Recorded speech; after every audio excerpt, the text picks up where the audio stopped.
m'appelle Pauline, j'ai 27 ans, j'habite en Suisse et j'ai une maladie rare, une dystonie musculaire déformante évolutive et blablabla.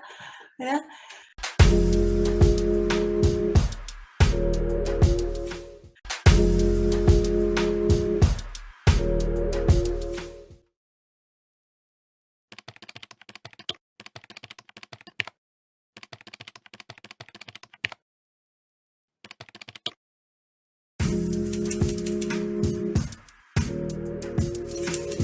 On peut peut-être dire, c'est que tant que la maladie ne prenait pas trop de place, c'est vrai que les choses se sont bien passées.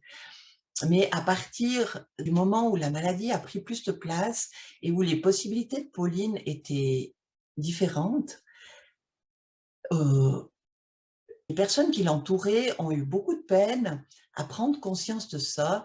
Effectivement, les possibilités de Pauline sont différentes. Maintenant, à qui doit s'adapter à ça? Est-ce que Pauline doit faire l'effort pour venir quand même dans nos activités, même si pour elle, c'est plus compliqué qu'avant, ou c'est nous, les autres, qui devons peut-être changer nos activités pour être en phase avec les possibilités de Pauline.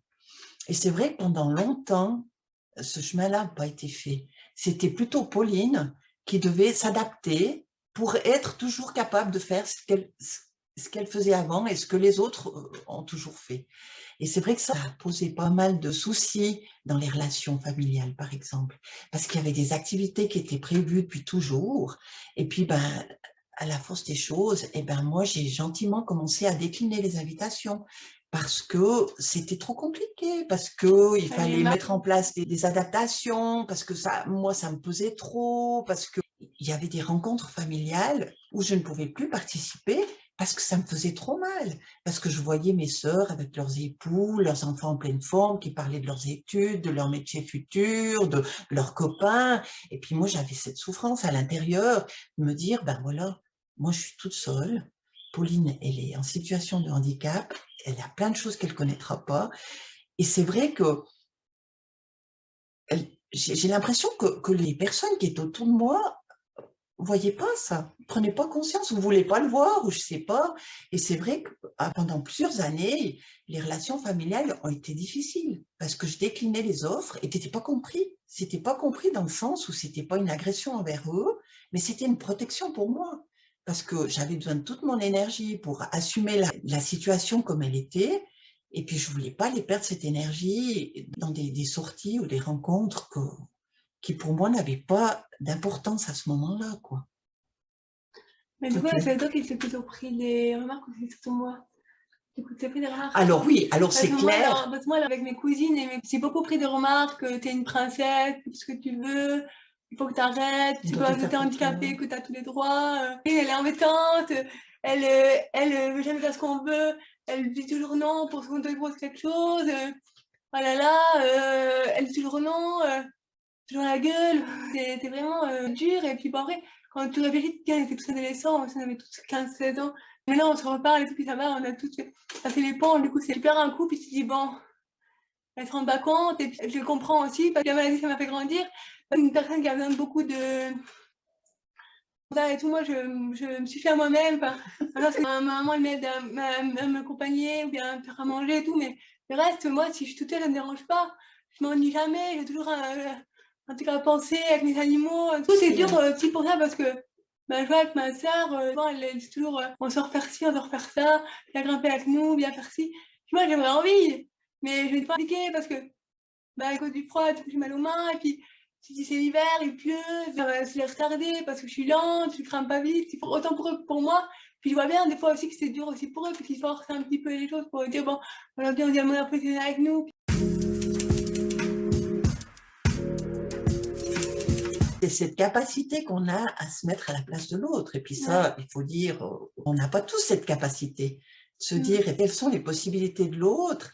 Est-ce que je veux vraiment aller dans ses possibilités ou est-ce que je veux le prendre dans mes possibilités? Un exemple que j'ai, qui est vraiment marquant, c'est qu'autour de nous, quand on est dans des situations compliquées, on a beaucoup de personnes qui veulent nous aider. Mais ces personnes qui veulent nous aider, elles n'entendent pas les besoins qu'on a, effectivement. Elles entendent leur envie d'aider. Donc, elles viennent avec leur envie d'aider dans ce qu'elles ont envie de nous donner. Mais parfois, ce qu'elles ont envie de nous donner, à nous, ça ne nous sert pas. Au contraire, des fois, ça nous pèse encore plus. Donc, on fait quoi? On dit oui, oui, ok, viens m'aider et tout. Puis en fait, ben, ça nous coûte plus que ce que ça nous aide. Ou alors, on lui dit non, mais écoute, ça ira. Alors après, on vient nous reprocher. Ouais, mais je t'ai proposé de l'aide, puis tu as refusé. Ouais, mais c'est pas l'aide que j'ai refusée. C'est ce que tu voulais me donner comme aide. Mais l'aide que j'avais besoin, tu n'avais pas envie de me la donner. Donc, qu'est-ce que je fais avec ça? Je dis non, c'est gentil, mais mon aide, là, j'en ai pas besoin.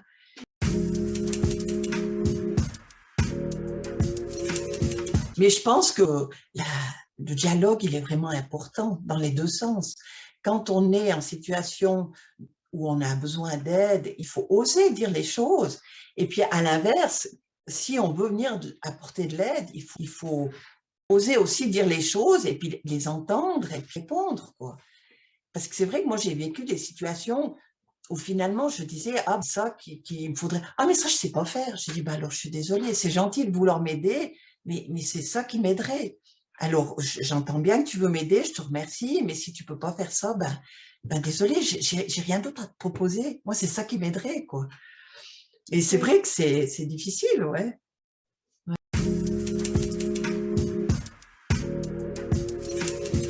Franchement, Emma, le secours, aidez-moi! Sauvez-moi, je lève la laine! Non, bah, j'ai la chance vraiment parce qu'elle a réussi à faire que. Merci, en tout cas, merci. Merci, ma chérie. Parce que, ouais, elle a vraiment toujours tout fait pour que ça se passe bien pour moi. Même si des fois, je ne me rendais pas compte au début, c'est pour mon bien. Et maintenant, je me dis, c'est vraiment. Parce que je ne sais pas où je serais s'il n'y avait pas. Et tout ça, quoi. Du coup, pour moi, c'est bien et puis ça me plaît. Et puis, ouais, je me sens bien avec ça et pas de soucis. Comme quand des fois où, vraiment, des fois, quand t'en as marre et puis tu te dis, bon, je vais me casser, je vais aller ailleurs. Et tout, tu te dis, mais tu te dis, ici, j'ai tout ce qu'il me faut, je vais aller où ailleurs et tout. Ouais, non, c'est. Ouais, c'est pas les moments où des fois où tu me dis que j'ai bientôt 30 ans, je serai à la maison, c'est ça qui est dur à me dire que j'aurais pu faire autre chose, j'aurais pu être ailleurs et de ma vie, tout comme ça. Du coup, c'est mon destin. Oui, c'est vrai que c'est pas évident. Il faut être attentif à tout ce qui se passe. Mais je trouve que c'est magnifique parce que moi, ça me grandit dans le sens où j'apprends à être à l'écoute, où j'ai trouvé le meilleur chemin pour elle et pour moi. Et puis, elle a cette force, elle est positive, c'est vraiment une qualité qu'on a toutes les deux, quoi. On arrive à vraiment tout de suite réagir quand quelque chose se ferme, pas voir ce qui se ferme, mais voir l'autre possibilité qui s'ouvre. Et c'est vrai que ça, c'est une grande force qu'on a toutes les deux. On prend le bon tout le temps. On peut s'épanouir même dans une situation qui a l'air compliquée. Exactement la maladie qui fait ça parce que ça m'a grandi et tout quand j'étais petite. Comme le Covid, justement, là c'est vraiment génial pour moi. Parce que, tout ce qui s'est passé, tous les gens se rendent compte qu'ils sont coincés chez eux puis ils ne peuvent pas sortir. Nous, on a vécu pendant 20 ans, 15 ans, 10 ans, 5 ans, tout. Du coup, et vous, c'est pas. Ouais, ça dure une semaine, nous, ça dure depuis longtemps. Et vous voyez, du coup, comment ça fait un petit peu. Puis du coup, je me disais, justement, ça va peut-être changer un peu les De mentalité.